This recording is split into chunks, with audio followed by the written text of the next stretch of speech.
So welcome everybody to Treasure Hunt. My name is Carl Skooglund. And the idea of this class, if you weren't already aware, is to explore the earliest known teachings of the Buddhist tradition as they're preserved in the Pali Canon. And as part of our exploration of these 2,500-year-old texts, for over a year now, we've been exploring the well-known Satipatthana Sutta, the Foundations of Mindfulness Sutta, piece by piece, and hopefully learning how to put it into practice, not just learning the technicalities of the text.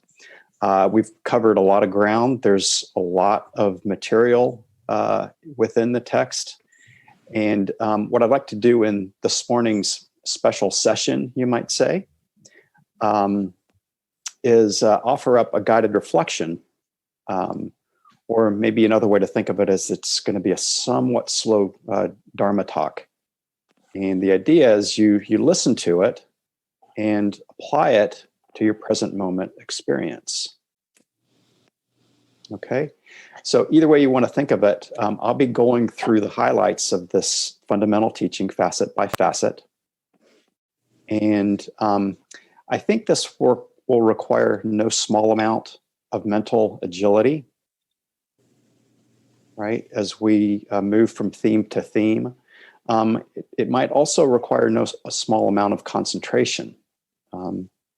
Staying with each theme, but moving on to the next as it comes up, and all the while not spinning off into thought forms, trains of thought that the particular themes might kick up.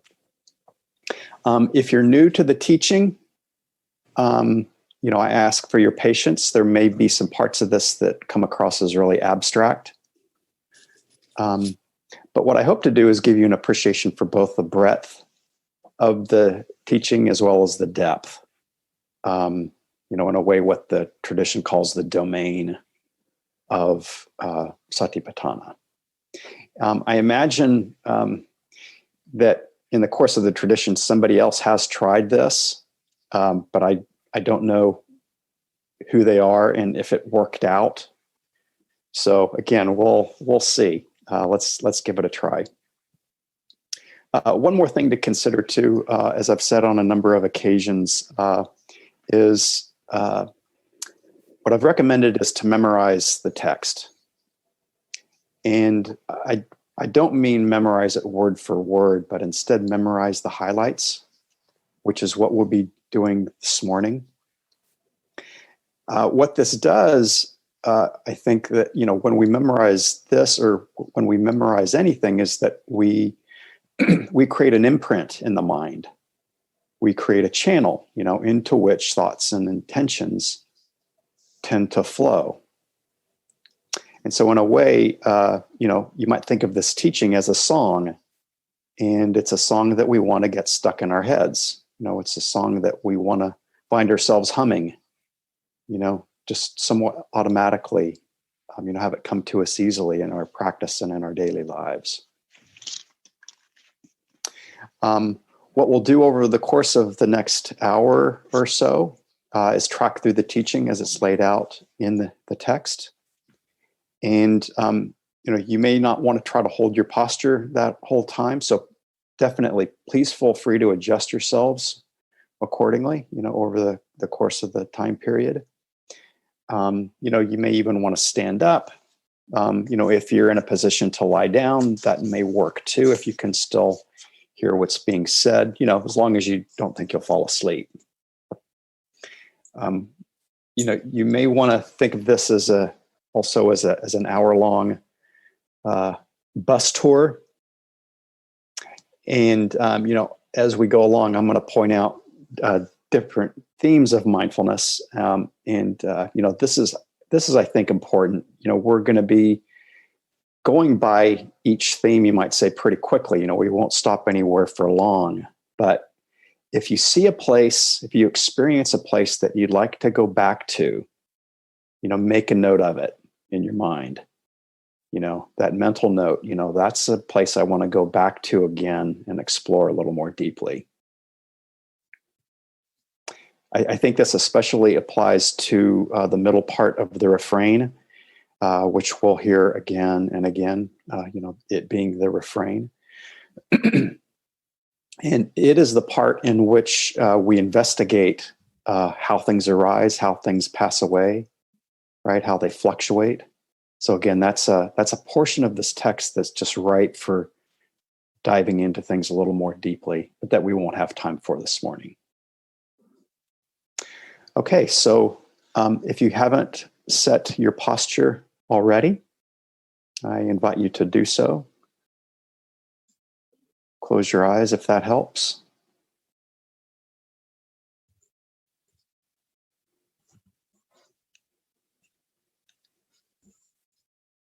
And so first, let's bring to mind, that is, let's be mindful of the purpose of the teaching. As it says at the very beginning, this is the direct path for the purification of beings, for the overcoming of sorrow and lamentation, for the disappearance of pain and distress, the attainment, the realization of nibbana. That is, the 4 foundations, the 4 applications of mindfulness. And to begin, it has us remain focused and abide contemplating the body, feelings of pleasure and pain, the mind itself, and dhammas, teachings. And here we will remain ardent, aware, and mindful, setting aside for now our worldly attractions and worries. Again, we will remain ardent, maintaining a healthy intention that our efforts will be of benefit,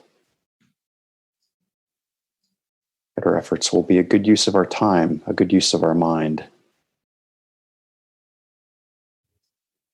Next, we will remain clearly aware. That is, we will clearly comprehend what we've brought to mind. And also for this period of time, we let go of our agendas for the outside world and just focus on our practice.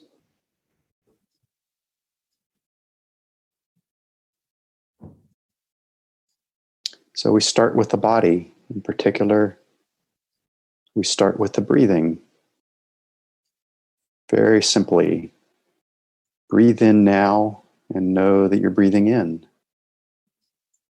Breathe out now and know that you're breathing out. Be clear for yourself in this very moment. Know that you're breathing in and know when you're breathing out.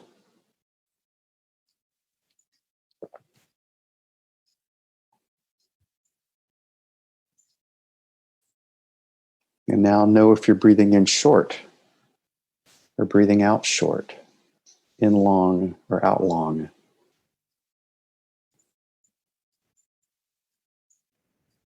Be clear for a few moments about the lengths of your breath.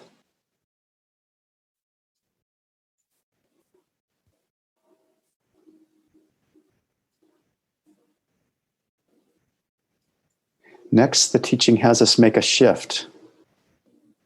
And we are to proactively train ourselves. It has us say to ourselves, I will breathe in, sensing the entire body. I will breathe out, sensing the entire body. And next, I will breathe in and out, calming my body.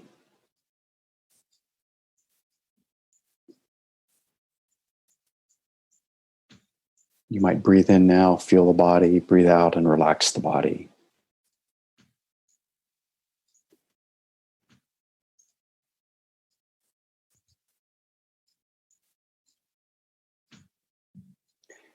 The text says that, like someone working a lathe who intentionally makes a long or a short mark on a piece of wood, we're to intentionally sense the body and calm the body.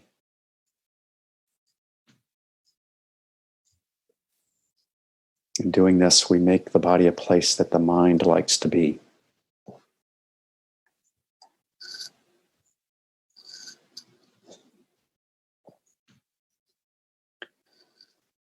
In doing these things, we're engaging in the first part of the refrain. We're contemplating the breathing internally within ourselves. But we can also take a moment to contemplate, to consider that other people around us are breathing too. Breathing is happening externally, as the text says. Or that we can contemplate that breathing is happening both internally and externally. We're all breathing, all creatures breathe.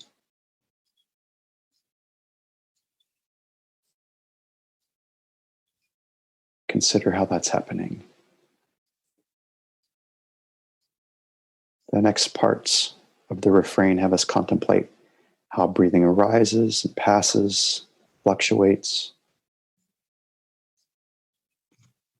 For now, just appreciate that breathing arises and passes based on certain conditions, based on things being a certain way.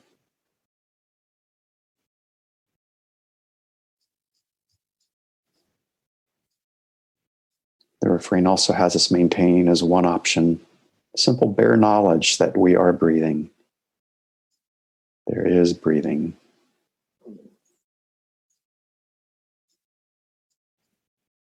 And then finally, within the refrain, it points out how in the midst of this breathing activity, we can remain free of clinging, free of identification.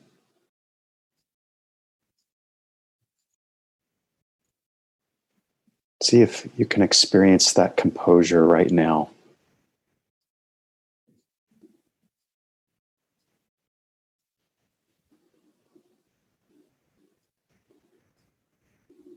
The second section of the body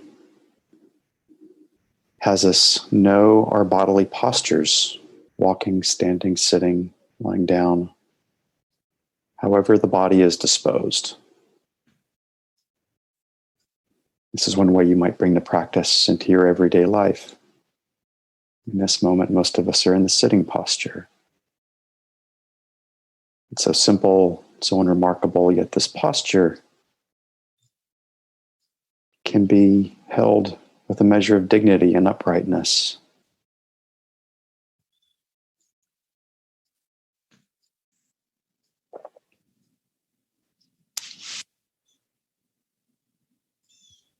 And the refrain has us contemplate these postures. They happen for us internally. They happen for others. All people engage in these postures. The refrain has us contemplate how these postures come about, how they come to an end, how they fluctuate. We can clue into what sort of intentions generate the postures that we create. For example, what sort of intention leads us to sit like this? What do we want to have happen by putting ourselves in these seated positions?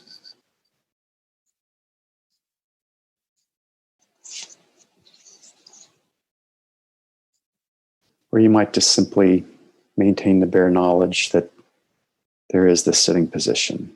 Just rest in that.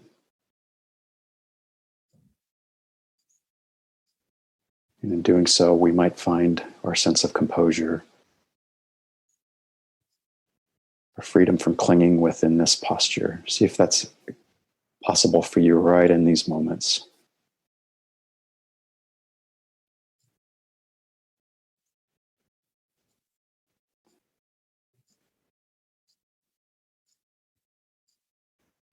In the third section of the body, we clearly comprehend our physical activities. We move from postures to activities. We contemplate our going to places, coming from places,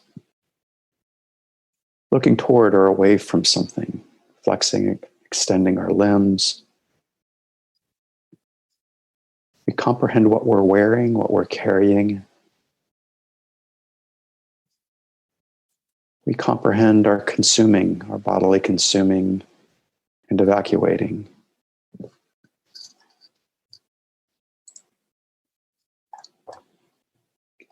We contemplate walking, standing, sitting, falling asleep, and waking up, speaking, or remaining quiet. Again, these are the ways we might bring the practice to our everyday experience, remaining clearly aware while we're engaging in these activities.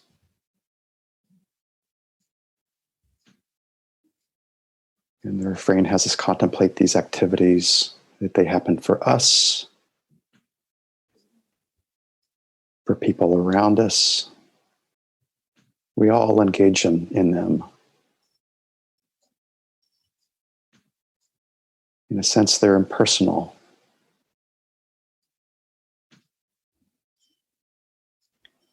Next, the refrain has us contemplate how these activities come about, how they end and fluctuate. Again, we can clue into what sorts of intentions generate our actions, our activities. For example, what sort of intentions lead us to go somewhere, to look at something, to eat or to drink a particular thing?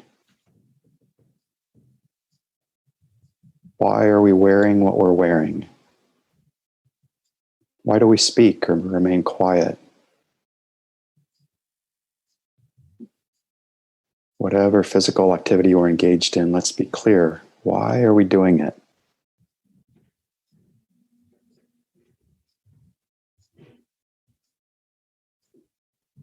Or again, the refrain has us simply maintain clear knowledge of whatever activity we're engaged in. Keep it simply at that. But whatever activity we're engaged in, there's a possibility of being composed and free of clinging and identification.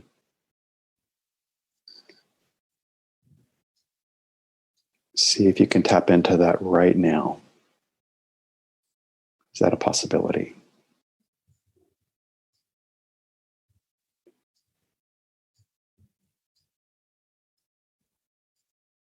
The fourth section of the body. In that, we clearly comprehend what are called bodily parts. What makes up this body of ours? You may recall that this section was intended to help monastics or us overcome attraction to other people's bodies or enchantment with our own. As the text says, just as if a sack with openings at both ends were full of various kinds of grain, wheat, rice, beans, seeds, and someone pouring it out were to reflect, that is wheat, rice, beans, seeds. In the same way, the person reflects on this body, surrounded by skin and full of various kinds of things. In this body, there are head hairs, body hair, nails, teeth, skin, flesh, tendons, bones, bone marrow, kidneys, heart, liver, lungs, intestines, feces, bile, pus, phlegm, sweat, fat, tears, saliva, mucus, urine.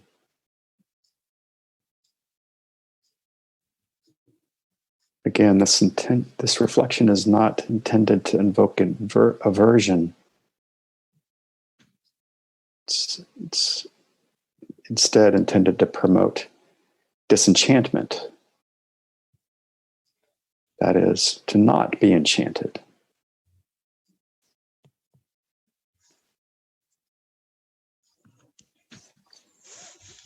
And again, the refrain has us contemplate these parts within us, other people.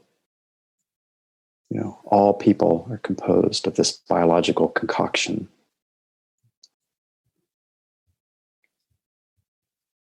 We contemplate how these parts come about, how they end, how they fluctuate. We can clue into how these bodies come about by consuming at the top end, you might say, and discarding at the lower end. Over time, this collection is in constant flux, supported by favorable conditions, requiring constant maintenance.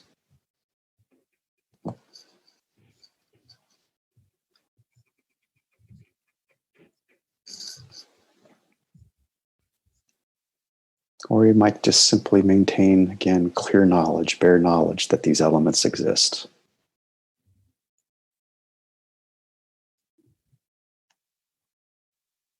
And the last part of the refrain points to how, in the midst of our biology, we can maintain a sense of composure.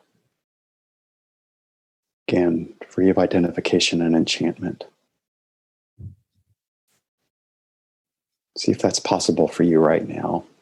See if that composure is something you can experience right now.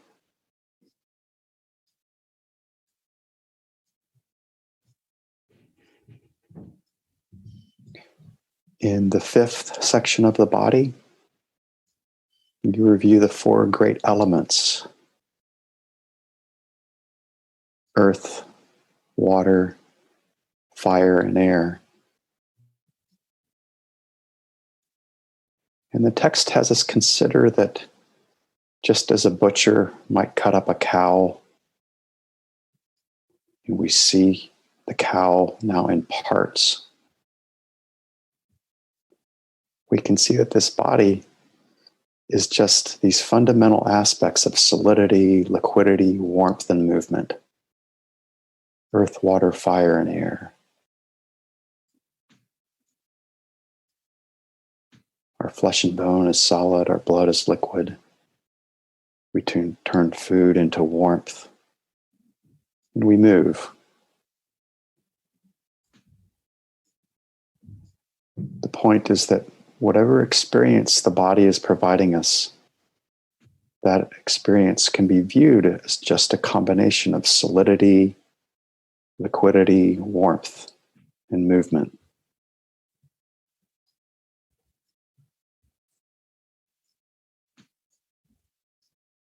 You might sense how that's true for you right now.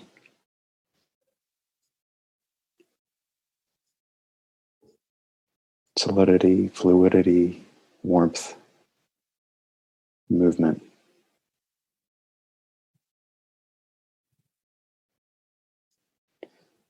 And we contemplate these elements within us,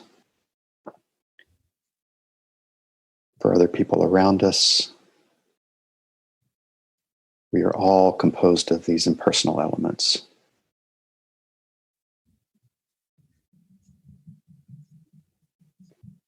And we're to contemplate how these elements come about,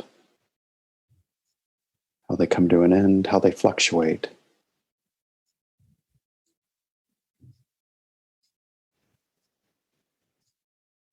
Appreciate that these moments arise, or these elements arise and pass away based on certain conditions, based on things being a certain way.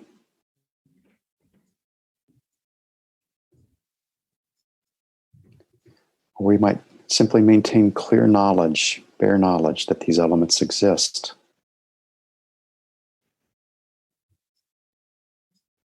And within that, maintain our composure, remain free of clinging, independent. See if that's possible for you right now.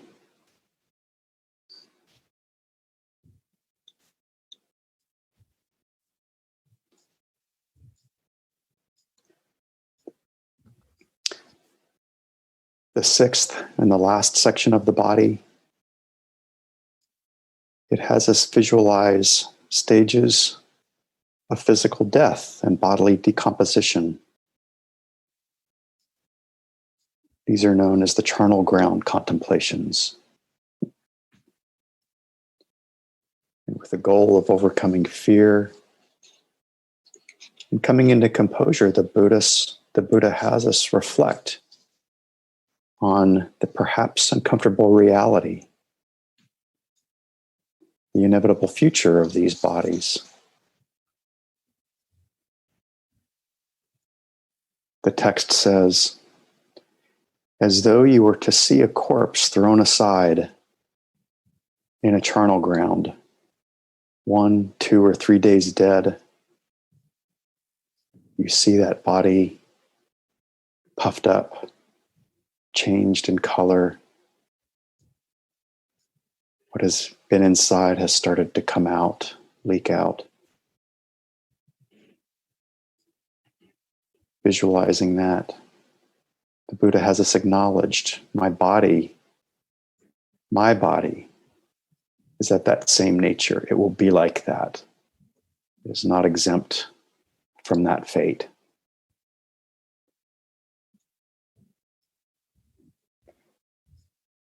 It may not be a good time for you right now to actually visualize this. If not, that's fine. Set this one aside. But if you're able, visualize your own body 3 days dead.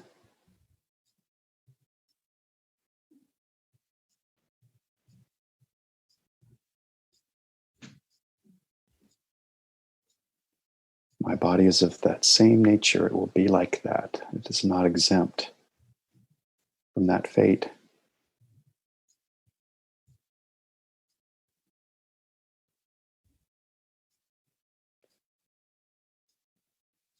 The Buddha goes on to point out the further stages of the breakup, this organic system we inhabit. From there, the Buddha points out that our bodies might eventually become food for other animals. Eventually, the wet and the soft parts fall apart, dry up, wither away. And what's left are bones, which become disconnected from each other and eventually crumble, turn to dust.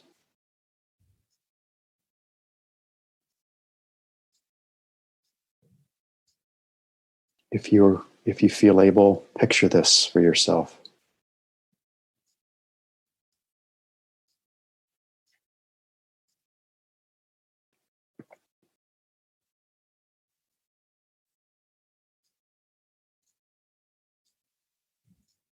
Going back to the refrain, we contemplate this process for ourselves, for other people.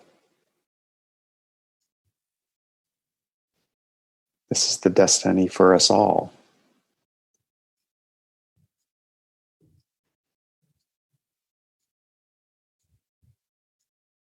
And the refrain has us contemplate how these processes come about, how these processes end, how they fluctuate. Perhaps for now, just appreciate that dying and decay happen because of certain conditions, conditions being a certain way.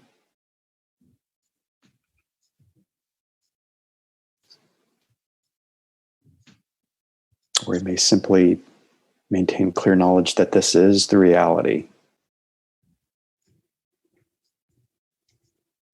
And yet, even within that, perhaps even in the midst of our fear, our discomfort, we can maintain our composure.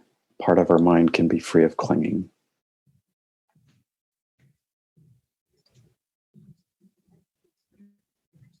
See if you can experience that right now.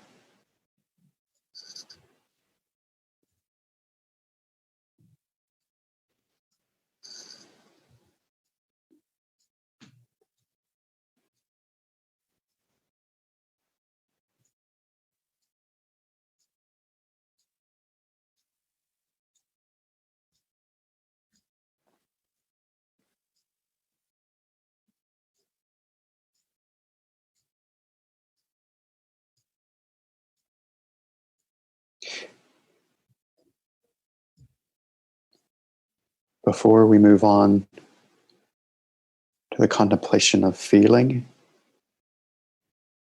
if you'd like to take just a 1-minute break, adjust your posture, perhaps open your eyes, look at your surroundings, please feel free.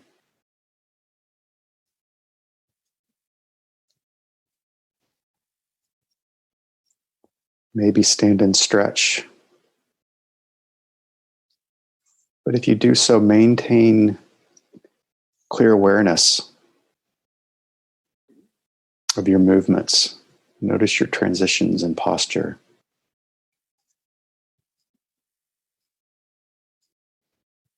If random thoughts want to barge in and sweep you away in their direction, just politely decline for now.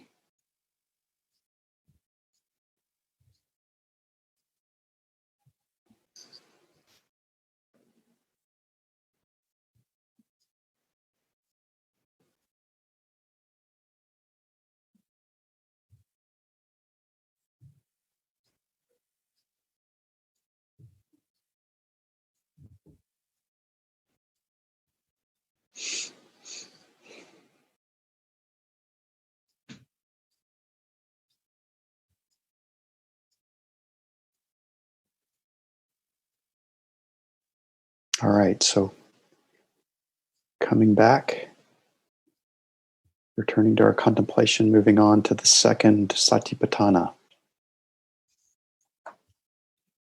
With that, we bring to mind, we become fully aware, and we contemplate feeling, Vedana. And with this, we simply discern, I feel a pleasant feeling, or I feel a painful feeling, or what I feel is neither pleasant nor painful. So now in these moments, be clear for yourself in a broad way. What experiences might present themselves as pleasant in these moments? Experiences of eye, ear, nose, tongue, body, or experiences of the mind.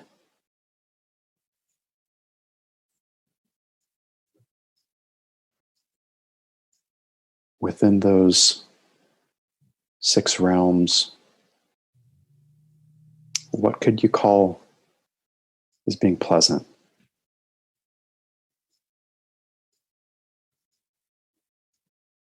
Maybe subtle, or maybe strong.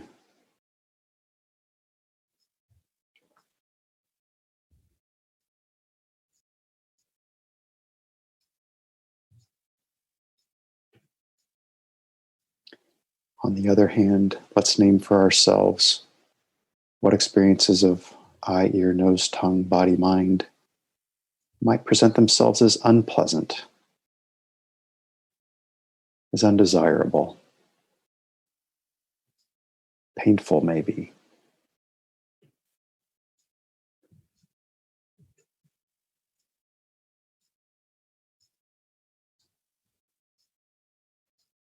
How might painful experience be presenting itself right now? Body or mind.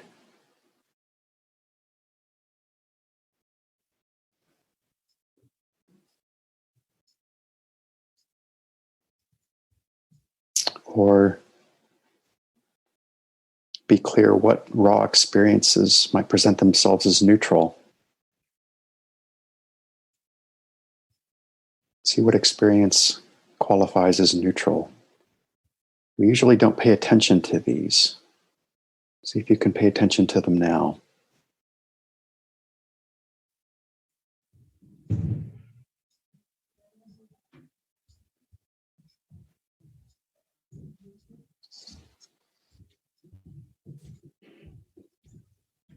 The teaching also has us realize the difference between mundane and spiritual versions of pleasure and of pain and of neutrality. So this might mean that the mind is irritating you now with restlessness, which is a mundane pain. Or you might enjoy engaging in the practice right now, which is a spiritual pleasure.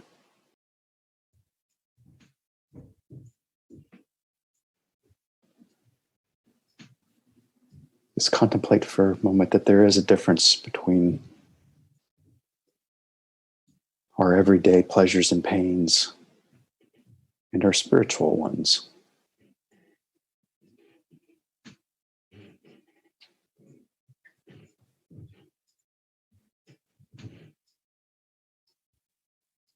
And now going on to the refrain, we contemplate that feelings occur for ourselves, for other people, for all people. Feelings are impersonal in nature.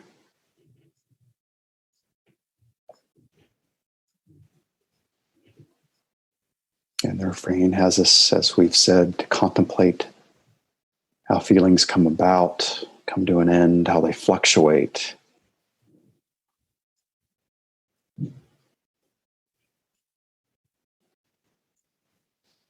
We can contemplate, why is this feeling happening?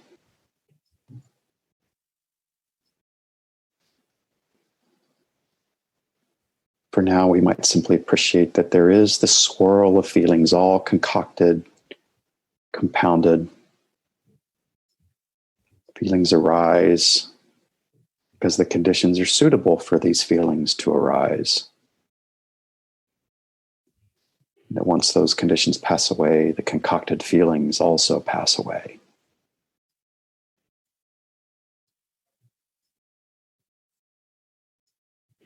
Or we might simply maintain the clear knowledge, the bare knowledge that this is the reality. There are feelings. And in the midst of that, maintain our composure.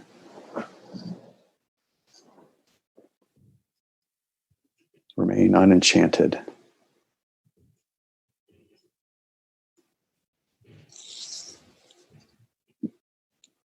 Now we move on to the third Satipatthana.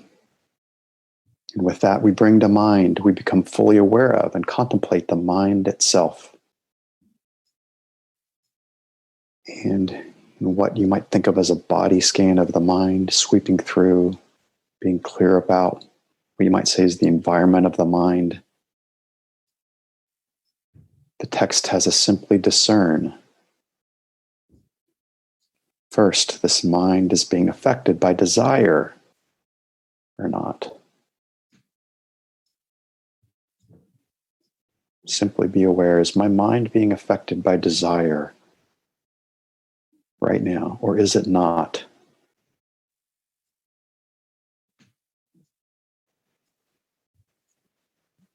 And next, is my mind being affected by aversion or not?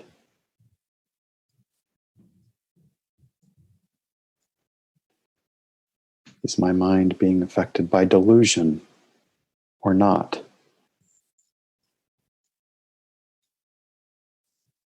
Is the mind constricted or scattered?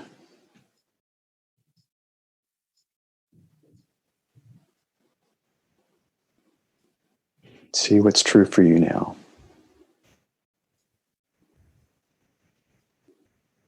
In these moments, you may also find that your mind is enlarged, feeling goodwill or equanimity, or not.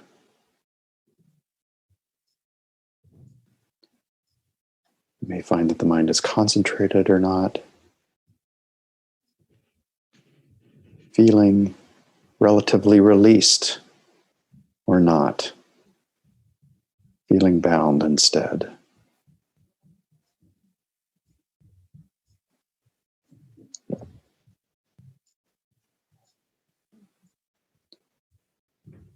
Bring to mind the refrain. We contemplate that these mind states occur for us, for other people. These impersonal states occur within all of us. And we contemplate how these mind states come about, how they come to an end, how our mind states fluctuate.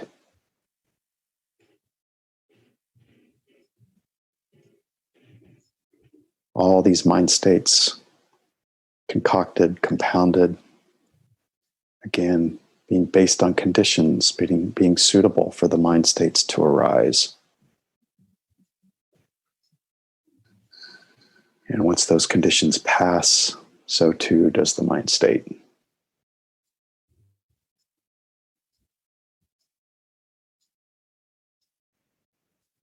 But one aspect of the mind can simply be clear that this is happening. No matter what is happening in one part of the mind, there is another part that can maintain clear knowledge, bare knowledge. There are these mind states. And with that, we can maintain our composure, free of clinging, free of identification. See if that can be true for you right now.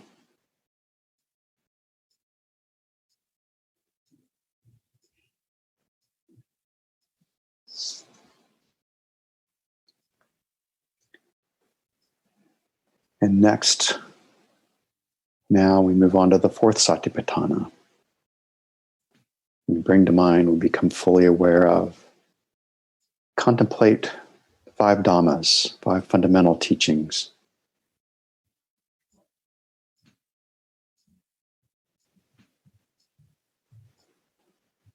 With the first dhamma, we abide contemplating. We remain focused on the hindrances. So we're to be clear for ourselves. Let's be clear in these moments now. Is sense desire present? Or is it not?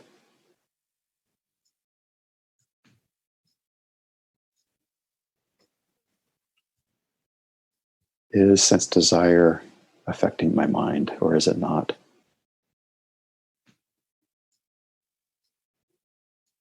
And next, is aversion present or not?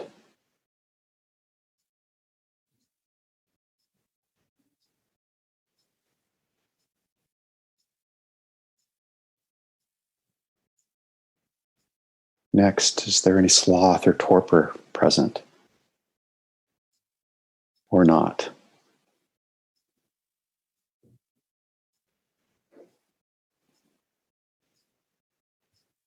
Is the mind restless, worry, agitated, or is it not?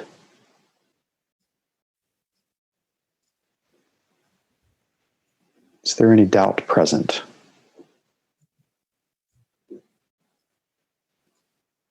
Or are we clear and confident?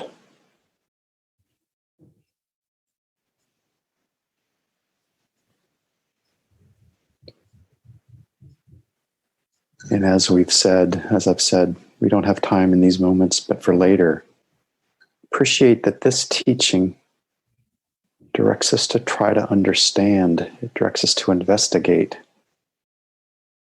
how each of these 5 hindrances arises. How is it they come about? And it has us understand how each might be let go of. And finally, how each might be kept at bay.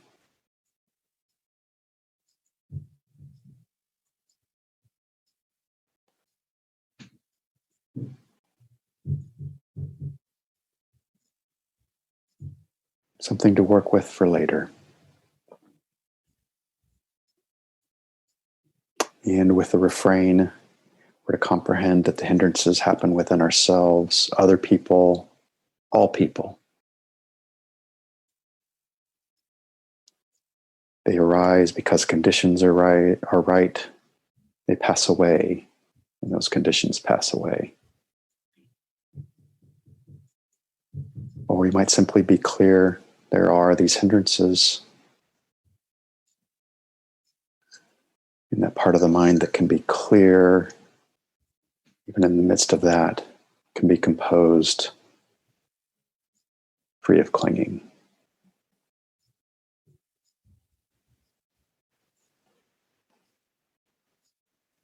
And in the next Dhamma, the second, we abide contemplating what are called the aggregates. There are 5. So right now, be clear in these moments. First, I have this body.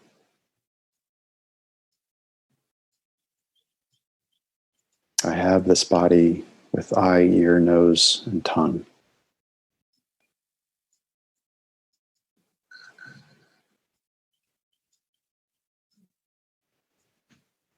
And the next aggregate is feeling.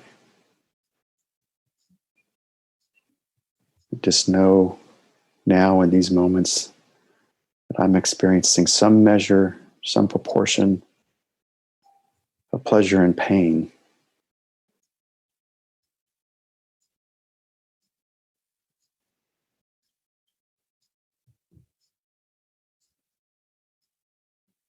Comprehending the third aggregate, we're clear that we are perceiving, we are applying labels to experience. We see patterns.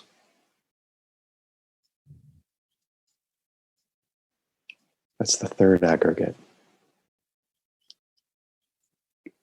And then the fourth aggregate, be clear for yourself, whatever thinking is going on right now, whatever mood you might be experiencing.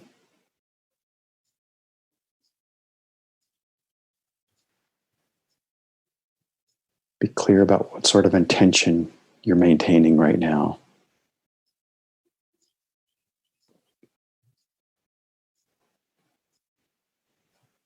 And then finally is the aggregate of consciousness. We're all conscious of all this that's happening.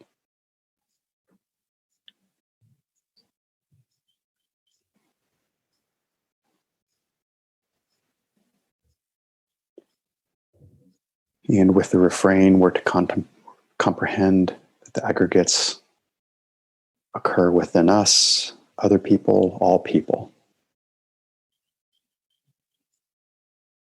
They arise and pass away based on conditions. We can contemplate how they arise and how they pass away.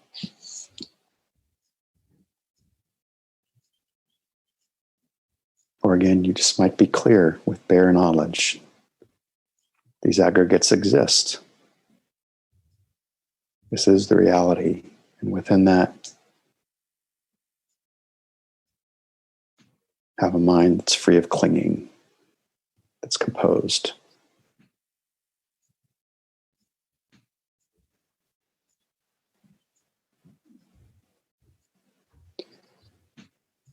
In the next Dhamma, we abide contemplating the sense spheres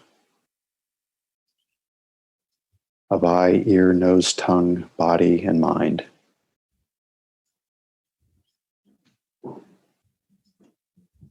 And in particular, we're to discern the fetter, the mental binding that happens between the eye and sights, the binding that happens between the ear and sounds, the nose and smells, tongue and tastes, body, tactile sensations, in the mind and thoughts.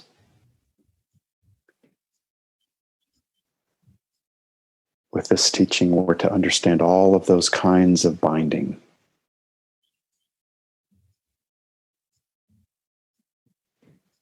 So in these moments, do you notice any kind of binding of the mind to a sight, a sound, a smell, a taste, or a touch?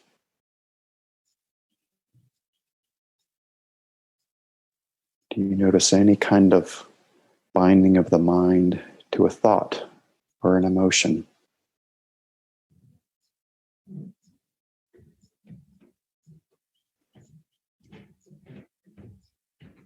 And again, we don't have time in these moments, but for now, appreciate that this teaching also has us understand and investigate how mental binding to these senses arises, how they're let go of,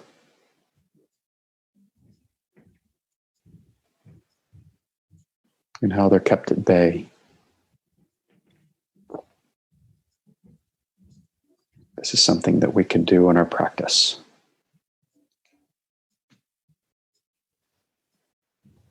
And with the refrain, we're to comprehend these fetters. They occur within ourselves, those around us, all people.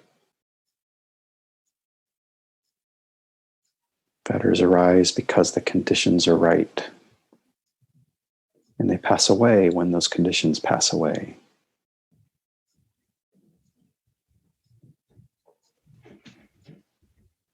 Yet even in the midst of perhaps one mind being bound by a fetter, another mind can rest in clear knowledge, bare awareness. And yet finally, within that, because of that, part of their mind can remain clear and composed. Even yet, as another part of the mind might be bound up. See if that's possible for you right now.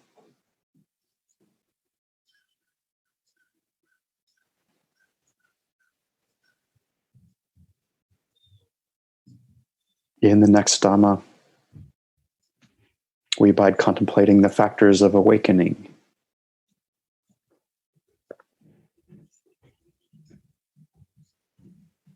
There are 7.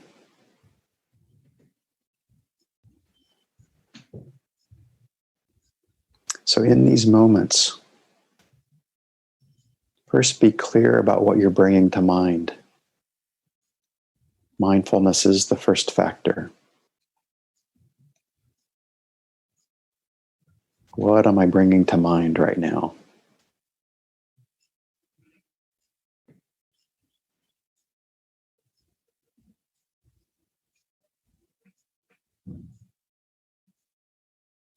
And next, the next factor is investigation,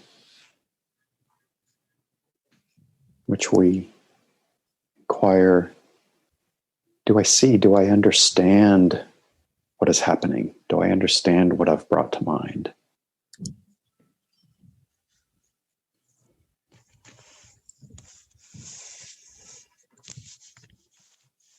The next factor is energy. So see for yourself right now. Ask yourself, am I engaged?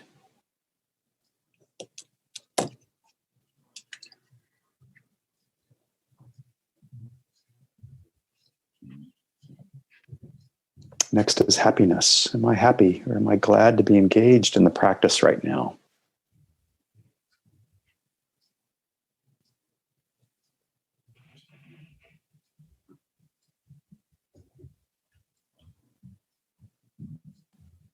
And next, in these moments, you can ask, is energy and happiness balanced with serenity? Serenity, tranquility being the next factor.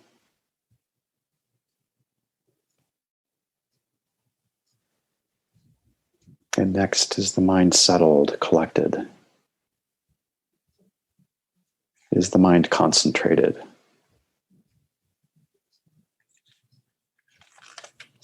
And the next and last factor is equanimity. So right now, see for yourself, is this mind balanced?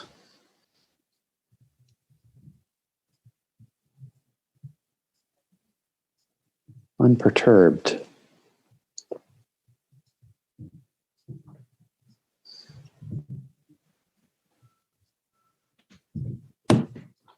And we don't have time in these moments but for now, just appreciate that this teaching also encourages us to understand, to investigate how each of these factors arises and how each is strengthened.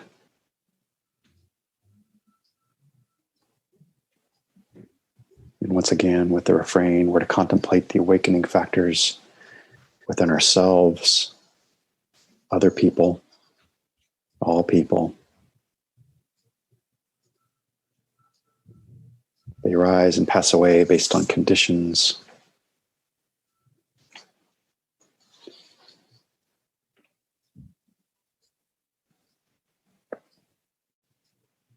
We can be clear for ourselves. There are these factors.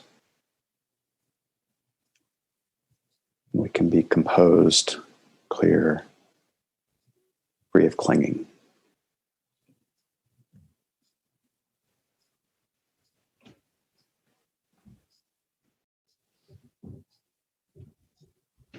So moving on to the very last dhamma, the very last contemplation within this Satipatthana. We abide contemplating the Four Noble Truths, the Buddha's fundamental teaching.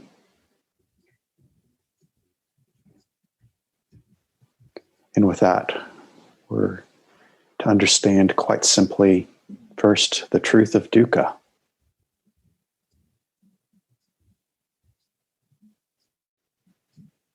And so you can notice within yourself now, is there any disturbance? Is there any imbalance in the mind?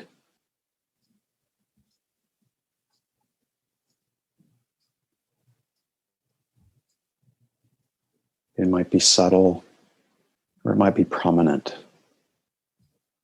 Either way, take time to comprehend that for yourself. Acknowledge the truth of that.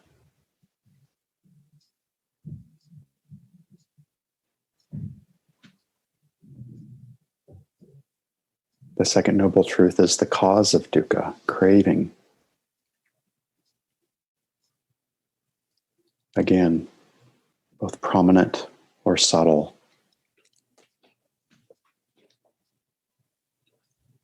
Can you see any sort of prominent or very subtle grasping going on right now?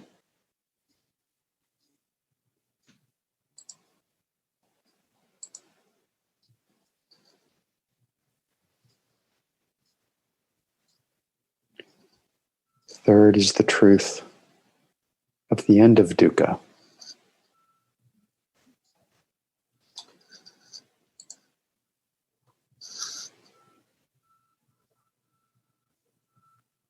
With that, see if any craving that you might see in these moments, see if it can be let go of. Is that possible right now?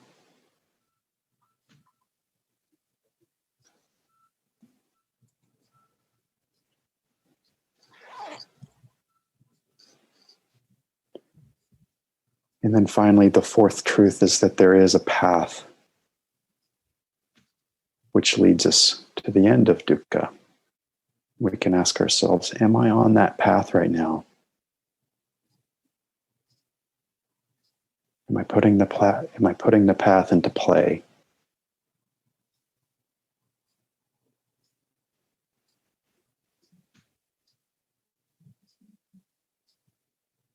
And moving on to the refrain, we can see that these Four Noble Truths can present themselves within us, within those around us, within all people.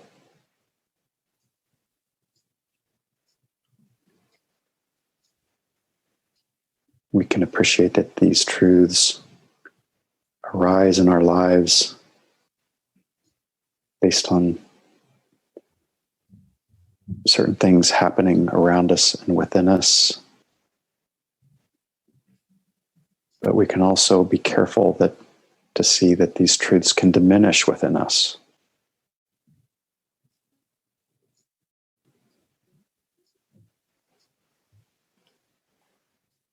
We can also rest in just bare knowledge, rest in appreciation that these Four Noble Truths exist in the world.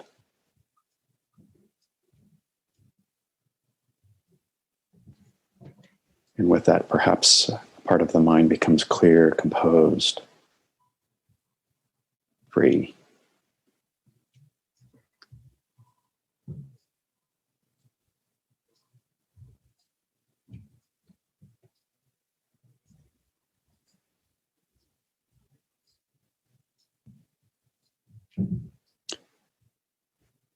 So to end, you just might reflect for a few moments that this teaching has a start with serenity, breathing in and breathing out, calming the mind, collecting it within the body.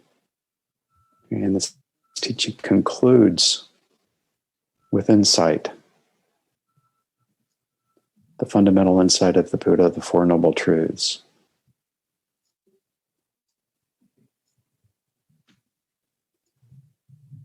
Now, from start to finish,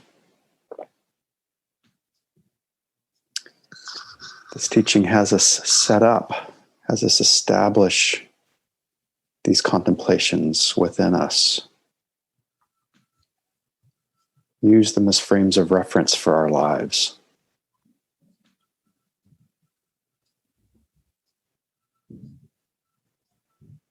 And as a result, we start to understand why things happen the way they do.